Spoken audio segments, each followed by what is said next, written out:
অর্থনীতি শুধু কিছু সংখ্যা সূচক কিংবা হিসাব নিকাশের বিষয় নয়, অর্থনীতি মানুষের জীবনযাত্রার প্রতিচ্ছবি। শিল্প বাণিজ্য কেবল ব্যক্তি বা প্রতিষ্ঠানের মুনাফার বিষয় নয়, এর সঙ্গে জড়িয়ে আছে দেশের উৎপাদন, কর্মসংস্থান আর উন্নয়নের গল্প। তাই অর্থনীতির আলোচনা যতই জটিল মনে হোক না কেন, এর প্রভাব থাকে আমাদের ব্যক্তি জীবনে।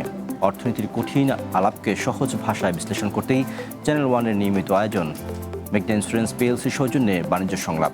আপনাদের সঙ্গে আছি আমি রিয়াজ সুমন। শুরুতেই জানিয়ে দিচ্ছি আজ যা থাকছে।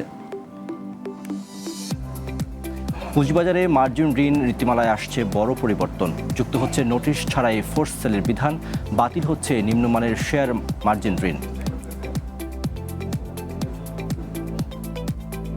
9 মাসে লোকসান 65 কোটি টাকা, তবুও 6 সপ্তাহে 138% বেড়েছে শার্প ইন্ডাস্ট্রিজের শেয়ার দর।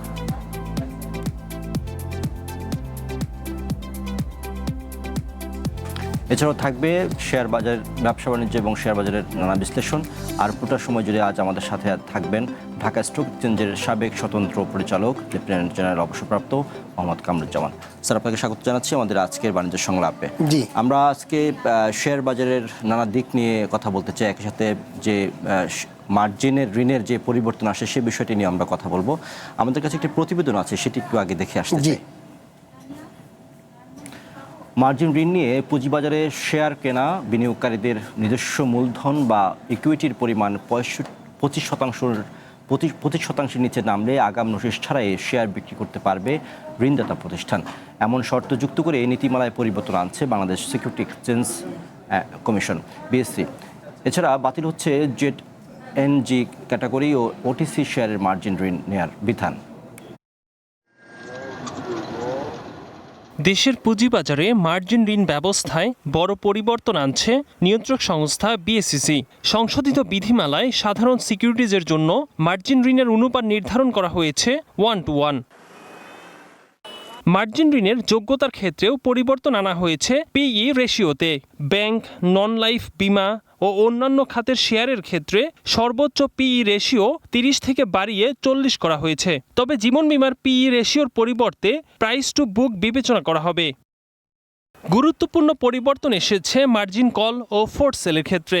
পোর্টফোলিওর ইকুইটি 50% নিচে নামলে ঋণদাতা প্রতিষ্ঠান বিনিয়োগকারীকে মার্জিন কল দিবে। ইকুইটি 25% নিচে গেলেই ফোর্স সেল করবে ঋণদাতা প্রতিষ্ঠান। মনে করছি না তারা সুচিন্তিত মতামতের ভিত্তিতে কাজগুলো করছে, হয়তো কোনো প্রেশার গ্রুপের ভিত্তিতে কাজ করছে। তাহলে প্রেশার গ্রুপের ভিত্তিতে যদি কাজ করে, আগের সরকারের কিন্তু প্রেশার গ্রুপের কাজ করেই দিন শেষে সরকারের বদনাম হয়েছে, দিন শেষে বিনিয়োগকারী রাস্তায় নেমেছে। এদিকে জেড, এন ও জি ক্যাটাগরির শেয়ারে মার্জিন ঋণ পাওয়া যাবে না। একইভাবে SME board, alternative trading board ও ওটিসি প্ল্যাটফর্মের সিকিউরিটিজও মার্জিন ঋণের বাইরে থাকবে।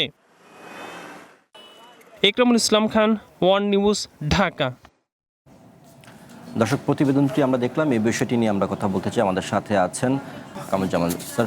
যে বিষয়টি আমরা কথা বলতে চাই যে শেয়ার বাজারে মার্জিন ঋণ ব্যবস্থায় একটি পরিবর্তন আনছে, সেই জায়গাটাতে আসলে আপনি কি দেখেন? এটি পরিবর্তন হলে আসলে কোন জায়গাগুলোতে বেশি সুযোগ তৈরি হবে বলে আপনি মনে করেন?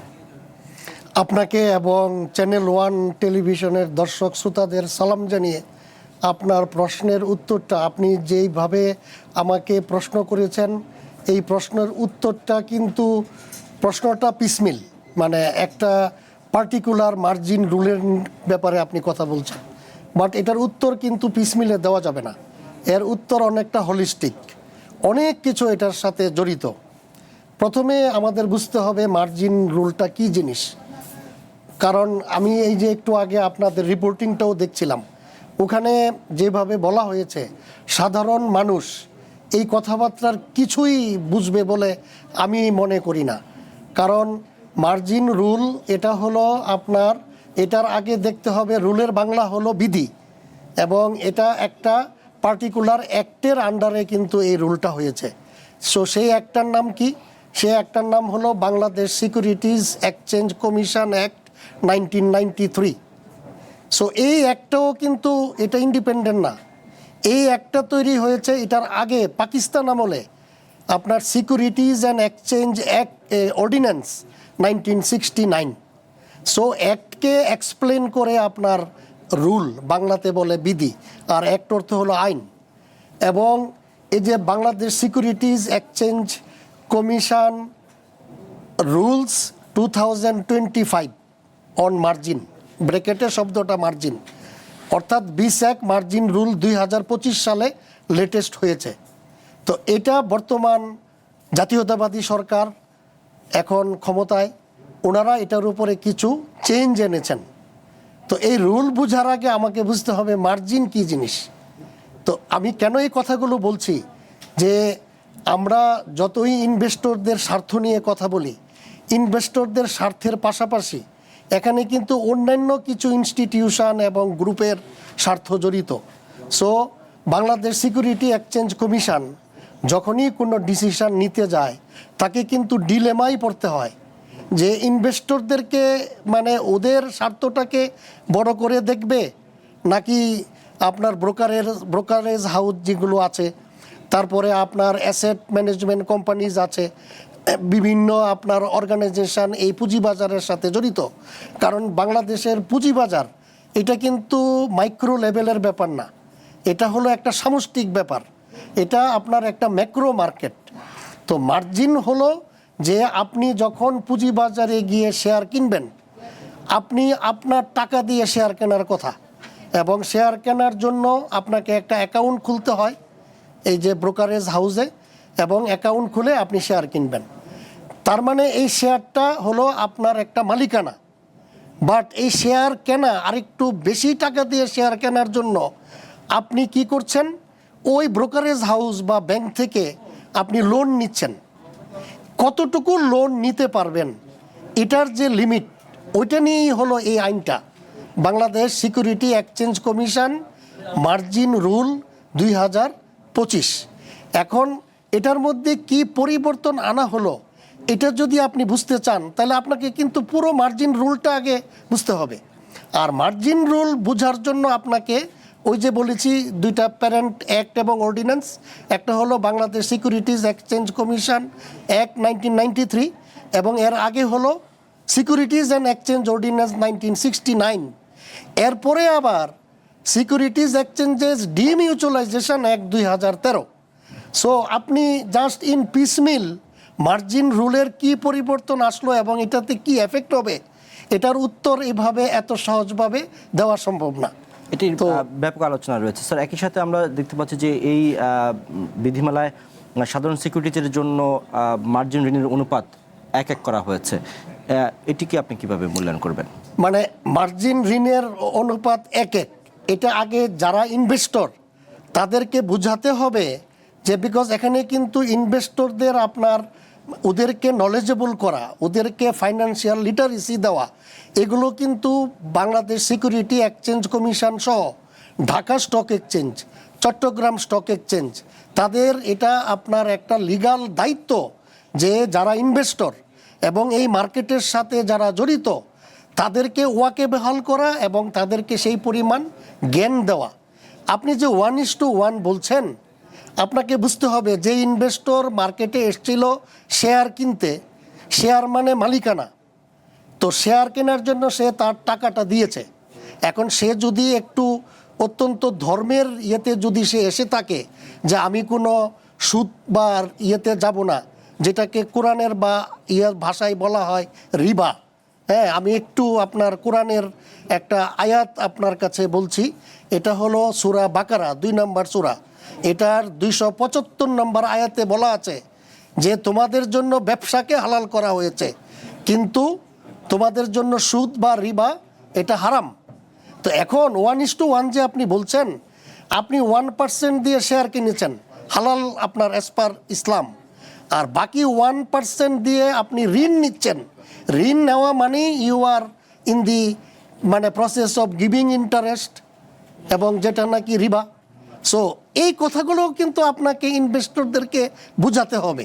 এখন এখানে স্বার্থ কাদের বেশি জড়িত এটাও আপনাকে বুঝতে হবে, কারণ ইনভেস্টর যদি এগুলো না বুঝে, যেই কারণে বাংলাদেশ সিকিউরিটি এক্সচেঞ্জ কমিশনের কিন্তু অনেক কঠিন দায়িত্ব, অনেক সময় পপুলার সলিউশন ওনারা দিতে পারেন না। পপুলার বলতে কার কাছে পপুলার, কারণ এখানে কিন্তু দুইটা পার্টি। সো আপনি ব্রোকারেজ হাউস বা ব্যাংক যারা ঋণ দিতে চায়, তারা যত বেশি ঋণ দিবে তাদের জন্য ভালো, বাট ইনভেস্টর যিনি ঋণ নেবেন তাকে যদি আপনি ওরকমভাবে প্রোটেক্ট না করেন তাহলে তো সে আবার পথে বসবে। এখন হয়তো আপনার বিভিন্ন আলোচনা আপনার বিসেক নিয়ে হচ্ছে, বাট বিসেকে যারা এখন বসছেন এই জাতীয়তাবাদী সরকারের আমলে, আমার পার্সোনাল নলেজে আমি জানি তারা অত্যন্ত সজ্জন ব্যক্তি, দেশপ্রেমিক ব্যক্তি এবং জ্ঞানী ব্যক্তি। সুতরাং আমরা যে এই আলোচনা করছি, আমাদেরকে সেই পরিমাণ ইকুইপড হয়ে কথাবার্তা বলা উচিত। একই সাথে এই বিধিমালায় আমরা আরেকটা বিষয় লক্ষ্য করছি যে পোর্টফোলিওর ইকুইটি 25% নিচে নামলে আগাম নোটিশ ছাড়াই ফোর্স শেয়ার সেল করার যে বিধান রাখা হয়েছে, এতে কি বিনিয়োগকারীদের স্বার্থ রক্ষা হবে কিনা, কি মনে হয় আপনার? আপনার বিনিয়োগকারী তো আগে বুঝতে হবে যে আপনার এই যে একটু আগে বললাম 1:1 রেশিও, তার মানে আপনি নিজের পুঁজি দিয়ে যেই শেয়ারটা কিনেছেন এই পরিমাণ টাকা আপনি ঋণ নিতে পারবেন। এরপরে এখানে এই আইনটা যদি বা আপনি বিধিগুলো যদি পড়েন, ওখানে বলা আছে যে আপনার এখানে কিন্তু আইনটা মানে ইনভেস্টরদের স্বার্থে যতটুকু একই পরিমাণ ব্রোকারেজ হাউস এবং ব্যাংকগুলোর জন্য, কিন্তু এটা আলটিমেটলি গিয়ে কিন্তু যখনই শেয়ার মার্কেটে কোনো ধস নামে বা কোনো ঝামেলা তৈরি হয়, সে তো ওই ঋণ তো হারায়। তার যে 1:1 যে তার পুঁজি ছিল এটা অটোমেটিক, এটা আপনার ওকে কিছু না বলেই ব্রোকারেজ হাউস এটা নিয়ে নিতে পারবে। যেই কারণে আপনার একটা লিমিট করে দেয় বিসেক এই রুলের মধ্যে। ওটা হলো ওই যে আপনি একটু আগে রিপোর্টিংয়ে আমরা দেখছিলাম পি রেশিও মানে হলো যেই শেয়ারে আপনি ইনভেস্ট করছেন এই শেয়ারের প্রাইস। পি রেশিওটা নিয়ে আপনার কাছে বিস্তারিত শুনবো স্যার। যে বিষয়টি আমরা কথা বলছিলাম যে পি রেশিও 30 থেকে 40 করা হয়েছে, এই জায়গাটাতে আপনি যদি বলেন যে এটি আসলে সুবিধাটা কি হবে, একই সাথে যে ঋণ দেওয়ার ক্ষেত্রে কিছু ক্যাটাগরি বাদ পড়ছে, এই বিষয়টা যদি। সো আমি পরের উত্তরটা আগে দিচ্ছি যে আপনার যখন নাকি আপনি মার্জিন ঋণ নিয়ে নেন তখন কিন্তু সব আপনার শেয়ারে এটা আপনি ইনভেস্ট করতে পারেন না। এটার জন্য এই বিধিতে বলা আছে, এটা কিন্তু ইনভেস্টরদের প্রোটেকশনের জন্যই করা হয়েছে। কারণ আপনি জানেন যে বাংলাদেশের যে শেয়ার মার্কেট, শেয়ারের ক্যাটাগরাইজেশন করা আছে, A category, B category, Z category, G category. So এগুলোর কিন্তু আপনার সংজ্ঞা অনেকেই জানে না এটার মানে কি। তো এ ক্যাটাগরি ছাড়া কিন্তু আপনি এরকম মার্জিন মানে ঋণ আপনি নেওয়ার কথা না। এবং ওই এ ক্যাটাগরির শেয়ারেরও আপনার যখন আপনি ইনভেস্ট করবেন, এটার যে ইন্ডিভিজুয়াল শেয়ারের প্রাইস, এটাকে আপনি আর্নিং পার শেয়ার দিয়ে যদি ভাগ দেন তাইলেই আপনার পিই রেশিওটা বের হয়, প্রাইস আর্নিং রেশিও। তার মানে একটা হলো price of the share divided by EPS, earning per share. এটা যদি 40-এর উপরে মানে না হয়, মানে এখানে বারটা কিন্তু দিয়েছে 40, এই রেজাল্টটা যদি 40, এটা হলো আপনার মানে এই বিধির একটা মানে ক্রাইটেরিয়া যে এর ইয়েতে যদি যাই তাহলে আপনি ওই মানে মার্জিন নিতে পারবেন না। ওই তার মানে একটা হলো শেয়ারের টাইপ, সব শেয়ারে আপনি দুর্বল শেয়ারে আপনি মার্জিন ঋণ নিয়ে আপনি ইনভেস্ট করতে পারবেন না। কিন্তু যারা ঋণ দেয় তারা কিন্তু চাই যে আপনি বেশি করে ঋণ নেন, নিয়ে আপনি মানে ইয়ের মধ্যে দেন। দুর্বল প্রতিষ্ঠানগুলোর কোম্পানিগুলোর ঋণের শেয়ার বাড়ছে, এই বিষয়টি নিয়ে আমাদের কাছে আমরা আলোচনা করবো। আমাদের কাছে একটা প্রতিবেদন আছে, সেইটি একটু দেখে আসতে চাই। তার আগে গত 9 মাসে লোকসান 65 কোটি টাকা, অথচ পুঁজিবাজারে তালিকাভুক্ত কোম্পানি শার্প ইন্ডাস্ট্রিজের গেল 6 সপ্তাহে শেয়ারের দর বেড়েছে 138%। এর পেছনে নেই কোনো মূল্য সংবেদনশীল তথ্য। প্রতিষ্ঠানের কর্মকর্তারা বলছেন উৎপাদন সক্ষমতা বাড়াতে গেল 2 বছরে বড় ধরনের বিনিয়োগে গিয়েছে প্রতিষ্ঠানটি। সেই সাথে বিদ্যুৎ সংকটে যখন ছোট ছোট টেক্সটাইল বন্ধ হয়ে যাচ্ছে তখন রপ্তানি আদেশ বাড়ছে শার্প ইন্ডাস্ট্রিজের। তবে চলমান বিদ্যুৎ সংকটে উৎপাদন সক্ষমতার 60% ব্যবহার করতে পারছে না বলে জানান কর্তৃপক্ষ। অগ্নিকাণ্ডে পুঁজিবাজারে তালিকাভুক্ত আর.এন. স্পিনিং বন্ধ হয়ে গেলে আর.এন. স্পিনিং ও Samin food and beverage industry and textile mills একীভূত হয়ে 2019 সালে যাত্রা শুরু করে শার্প ইন্ডাস্ট্রিজ। যাত্রা শুরুর পর থেকেই ধারাবাহিকভাবে লোকসানে প্রতিষ্ঠানটি। তবে 2024-25 সালে নতুন উদ্যমে কাজ শুরু করতে 100 কোটি টাকা বিনিয়োগ করে প্রতিষ্ঠানটি, যার পুরোটাই ছিল মূলত উৎপাদন সক্ষমতা বৃদ্ধি আর মেশিনারিজ ক্রয়ে। নতুন বিনিয়োগে আসলেও প্রতিষ্ঠানটির লোকসান কমেনি। 2025-26 অর্থ বছরের প্রথম 9 মাসে কোম্পানিটি 65 কোটি টাকা নিট লোকসান করেছে। ডিএসই এর তথ্য অনুযায়ী 15 জুন শার্প ইন্ডাস্ট্রিজের শেয়ারের দাম ছিল 17 টাকা। 16 অগস্ট তা বেড়ে দাঁড়ায় 40 টাকা 50 পয়সা, অর্থাৎ এ সময় শেয়ারের দাম বেড়েছে 138%। হঠাৎ এমন দর বৃদ্ধির পেছনে কোনো মূল্য সংবেদনশীল তথ্য না থাকলেও কর্মকর্তারা বলছেন রপ্তানি আদেশ বেড়েছে 3 গুণ। অর্ডারটা বাড়ছে ডিউ টু অনেক ফ্যাক্টরি বন্ধ হয়ে গেছে, তারা সক্ষমতা অনুযায়ী অর্ডার গ্রহণ করতে পারছে না। কিন্তু আমরা সংকটের সময়ও আমরা চলমান ছিলাম। প্রত্যেকটা স্পিনিংয়ের হচ্ছে যে 24 আওয়ার্স 3টা শিফটে আমাদের এখানে প্রোডাকশন লাইন চলমান। তবে রপ্তানি আদেশ বাড়লেও এখনও বড় সংকট বিদ্যুৎ। প্রতিষ্ঠানটি জানায় প্রতিদিন 70 টন সুতা উৎপাদন সক্ষমতা থাকলেও 60% কাজ করতে পারছেন তারা। ধারাবাহিক লোকসানের পেছনে বিদ্যুৎ ও জ্বালানি সংকটের কথাই বলছেন সংশ্লিষ্টরা। সরকার শুধু আমাদের লোডশেডিং পাওয়ার কাটটা যদি খেয়াল রাখতে পারে, আমাদের যদি নির্বিচ্ছিন্ন পাওয়ার দিতে পারে, তাহলে আমরা প্রোডাকশনটাকে অ্যাচিভ করতে পারবো। উইদাউট প্রোডাকশন আমরা কিছুতেই টার্গেট ফিল আপ করতে পারবো না। আমাদের অনেক অর্ডার আছে, আমরা টাইমে যদি মাল না দিতে পারি আমাদের কাস্টমারের স্যাটিসফ্যাকশন করাটা একটু টাফ হয়ে যাবে। যদিও শেয়ারের বাড়তি দর নিয়ে কোনো উত্তর দিতে রাজি নন প্রতিষ্ঠানের কর্মকর্তারা। সার্বিক বিবেচনায় বিনিয়োগকারীরা যে কোনো সিদ্ধান্ত নিতে পারেন বলে মত তাদের। হয়তো মার্কেটের ডিমান্ডটা বেড়েছে বিদায় শেয়ারটা সাধারণ শেয়ার হোল্ডাররা নিচ্ছে। দেখছে যে কোম্পানির প্রসপেক্টিভ অন্যান্য ভালো কোম্পানির মতো আমরাও ভালো করার চেষ্টা করছি এবং করছি ইনশাল্লাহ। লোকসানে থাকলেও প্রতিষ্ঠানটির রিসাইকেলিং প্ল্যান্টে নতুন বিনিয়োগ করছে। পুরো কারখানা সোলার করার মাধ্যমে 6 মেগাওয়াট বিদ্যুৎ যুক্ত করছে জাতীয় গ্রিডে। শাওন জুই, ওয়ান বিজনেস, ঢাকা। স্যার, আমরা প্রতিবেদনটি দেখলাম, আসলে যেখানে যে বিষয়টি বুঝলাম যে আসলে দুর্বল কোম্পানিগুলোর শেয়ারের প্রতি আসলে বিনিয়োগেরা ঝুঁকছে। এটি আগে হয়েছে, আপনি যদি বলেন যে এটির আসলে কারণটি কি, কেন এরকম বিষয়টা হয়? যে দেখেন, এই যে আজকে যে আপনার সাথে যে আমি টক শো করছি, এটা দিয়েও কিন্তু বিকজ আমরা কিন্তু এখানে পুরোপুরি কোনো কিছুই ওইভাবে বলতে পারছি না, বিকজ এটা এত হোলিস্টিক একটা জিনিস, এত কমপ্লিকেটেড। এটাকে আমরা যখন এরকম ছোটোখাটো টক শো, ছোটোখাটো রিপোর্টিং এগুলো যখন করি, তখন কিন্তু এটা আপনার মার্কেটে এফেক্ট করে। তো আমি একটু আপনার একটা এফেক্টের কথা বলি, এটারে বলে Dunning Kruger effect. Dunning Kruger, David Dunning এবং জাস্টিন ক্রুগার, দুইজন সাইকোলজিস্ট 1999 সালে বলে গেছেন যে যখন কোনো জিনিস কমপ্লিকেটেড হয় তখন এটার মধ্যে যারা কম জানে, কম বুঝে, এদেরকে দেখবেন যে এত কনফিডেন্টলি কথাবার্তা বলে এবং এতে মানুষ রংলি বায়াসড হয়ে যায়। এর উল্টাটাকে বলে রিভার্স ডানিং ক্রুগার এফেক্ট অথবা ইম্পোস্টার সিনড্রোম। তখন যারা একটু জ্ঞানী কোনো বিষয়ে, যেমন শেয়ার মার্কেটে যারা জ্ঞানী ব্যক্তি, তারা তখন নিজেদের উপরে কনফিডেন্স হারিয়ে ফেলে, কারণ এত বেশি এটার আপনার স্পেশালিস্ট বের হয়।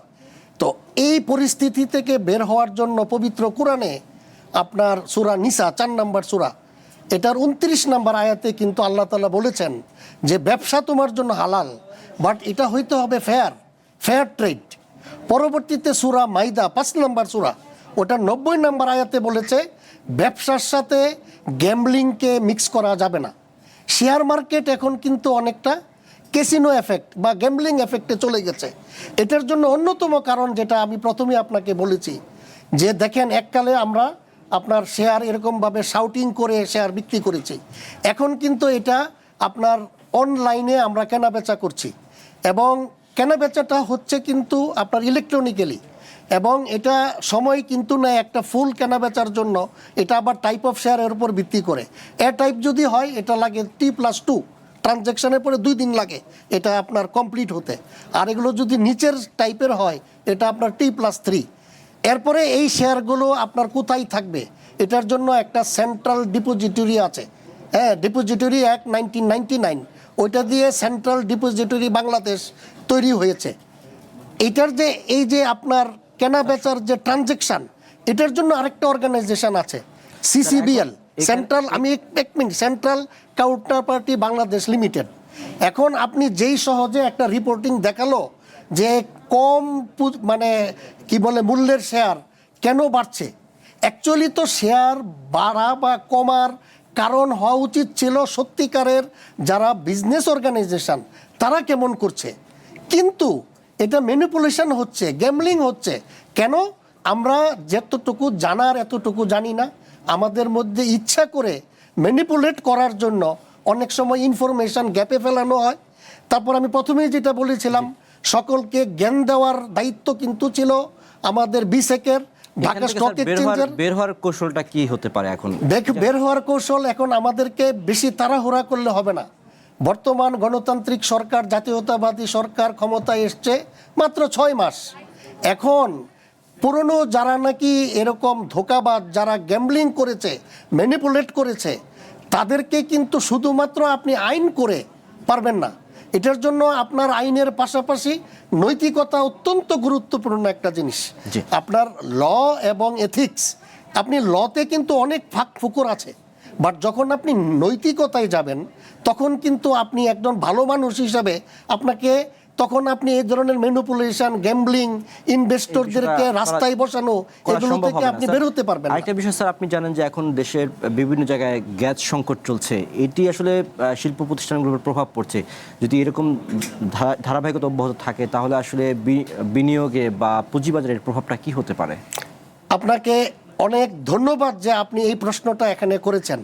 শেয়ার মার্কেটের প্রাইস রাইজ ফলের পিছনে আপনার অনেকগুলো কারণের মধ্যে একটা আপনি আইডেন্টিফাই করেছেন, এই যে গ্যাসের কমতি, বিদ্যুতের যে এই সমস্যা। কারণ আপনি শেয়ার মার্কেটে যত কিছুই করেন, যদি আপনার বিজনেস অ্যাক্টিভিটি ঠিকমতো না হয়, যদি প্রোডাক্টিভিটি না বাড়ে, তাহলে তো আপনি শেয়ার মার্কেটের কোনো শেয়ারই মানে দাম বাড়ার কোনো কারণ নাই।